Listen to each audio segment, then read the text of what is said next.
Hello everyone, आज मैं आपके लिए जो वीडियो लेकर आई हूँ इसमें 4 अक्षर वाले शब्दों को पढ़ने का तरीका बताऊंगी। तो ये जो 4 अक्षर वाले शब्द होते हैं इनको हम इकट्ठा ही पढ़ते हैं, अलग अलग नहीं पढ़ते हैं किसी भी शब्द को। ठीक है, तो ये जो 4 शब्द होते हैं इनका अपना ही एक अर्थ होता है। सबसे बड़ी बात होती है कि ये जो शब्द हैं ये अपने आप में एक अर्थ लेकर के बने हुए हैं। तो जैसे कि आपको पता है कि ये जो जैसे मैंने नाम लिखे हुए हैं, जो भी शब्द लिखे हुए हैं उनका जो है वो अपना एक अर्थ है। तो हम इसको अलग कर कर अगर पढ़ेंगे तो इसका कोई भी अर्थ जो है वो नहीं निकलेगा। तो आपने इनको इस तरह से पढ़ना है कि ये स्पष्ट हो जाए कि आप क्या शब्द जो है वो कहना चाह रहे हैं। जैसे अजगर, तो अजगर आपको पता है नाम है सांप का, तो आपने इसको अज और गर नहीं पढ़ना है। अगर आप ऐसे पढ़ोगे तो हमें समझ ही नहीं आएगा कि आप क्या कहना चाह रहे हैं।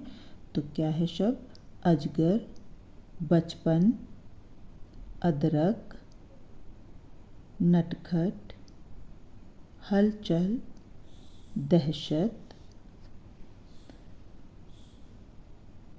करवट, अवसर, जानवर, सरकार, परिवार, कारखाना,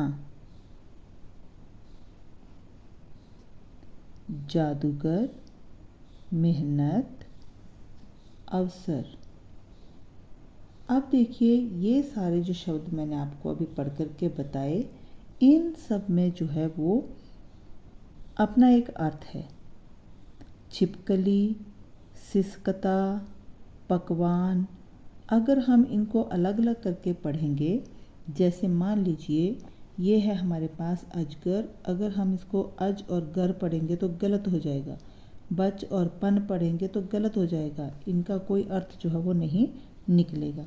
ठीक है, और यहाँ पर देखिए जैसे यहाँ लिखा है छिपकली, तो जब हम इनको अलग अलग करते हैं छिप प्लस कली, ठीक है, मान लीजिए कई बार पढ़ते हुए जो है वो इस तरह के शब्द आ जाते हैं जहाँ पर इनको कहा जाता है कि अलग करके लिखिए। तो ठीक है, हमने छिप अलग कर दिया प्लस कली अलग कर दिया, ठीक है ना। लेकिन उस छिप का मतलब तो छिप होता है, छिपना होता है, लेकिन कली जो है वो फूल की कली होती है। ठीक है, छिप अगर हम अलग करते हैं तो इसका छिपना हो गया, और कली जो है जो गुलाब की कली है, फूल की कली है, फूल अभी पूरा खिला नहीं है वो कली है।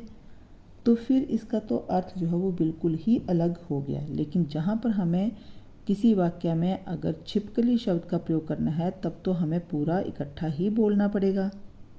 और सिसकता शब्द है, आपको पता है जब रोते हुए बच्चा जो है वो सिसकता है उसके लिए कहा गया है। तो सिस और कता जो है वो नहीं पढ़ सकते हम।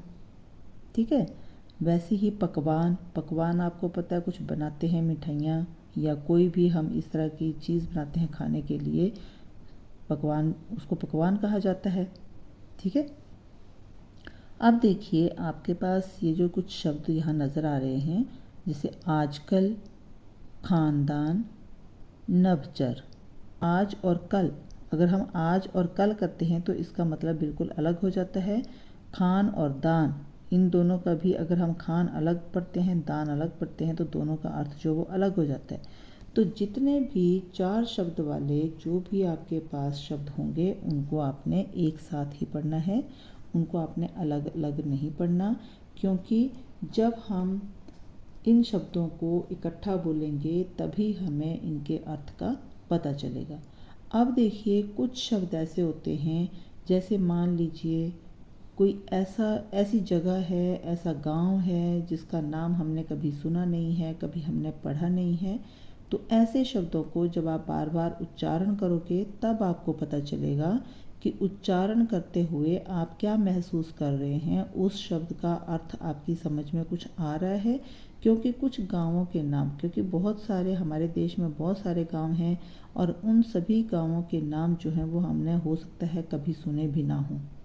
ऐसे शब्द जिनको हमने कभी सुना नहीं है उनको पढ़ने के लिए थोड़ी सी दिक्कत होती है, लेकिन ऐसा नहीं है कि आप उनके हर शब्द का अर्थ निकालें, क्योंकि जो गाँवों के नाम रखे हुए हैं बड़े पुराने लोगों ने जो रखे हुए हैं, अब उन्होंने क्या सोच कर ये रखे हुए हैं वो तो हमें नहीं पता, लेकिन जब हम उनका उच्चारण करेंगे तो हम कोशिश करेंगे कि हमें उसका कुछ मीनिंग समझ में आए। लेकिन कुछ शब्द फिर भी ऐसे हैं जो कि हमें लगता है कि उनका शायद कोई अर्थ नहीं है, वो जैसे ही प्रचलन में आए होंगे वैसे ही रख दिए गए हैं। तो इस तरह से आप पढ़ने का अभ्यास कर सकते हैं। जब आपके उच्चारण में आपको कहीं लगेगा कि ये सही नहीं बोला जा रहा है तो आप उसको दूसरे तरीके से पढ़िए। चाहे आप पहले थोड़ा सा शब्द पढ़िए, आधा शब्द पढ़िए, उसके बाद अगला आधा पढ़िए। अगर आपको लगता है नहीं ये कुछ गलत बोला जा रहा है तो आप फिर पूरा इकट्ठा ही पढ़िए। ठीक है। और किस अक्षर के ऊपर आपने थोड़ा सा स्ट्रेस देना है या किस अक्षर को फ्लो में बोलना है, ये आपको उच्चारण के इसमें ही पता चलेगा। तो जब हम किसी शब्द का उच्चारण करते हैं तभी हम उस शब्द को महसूस कर सकते हैं कि हम जो कह रहे हैं या हम जो बात बोलना चाह रहे हैं क्या वो दूसरों की समझ में आ रहा है। तो ऐसे शब्द जो हमने कभी सुने नहीं हैं उनका उच्चारण जो है वो आप बार बार बोल करके अभ्यास कर सकते हैं। तो मुझे लगता है कि आप मेरी बात को समझ गए होंगे कि हमें 4 अक्षर वाले शब्दों को किस तरह से पढ़ना है। इसको हमने तोड़ तोड़ के नहीं पढ़ना, बल्कि अगर आप इसका अर्थ जो है वो स्पष्ट करना चाहते हैं तो आपको इनको एक साथ ही बोलना पड़ेगा। तो मुझे लगता है आपको ये वीडियो पसंद आई होगी, और वीडियो देखने के लिए धन्यवाद।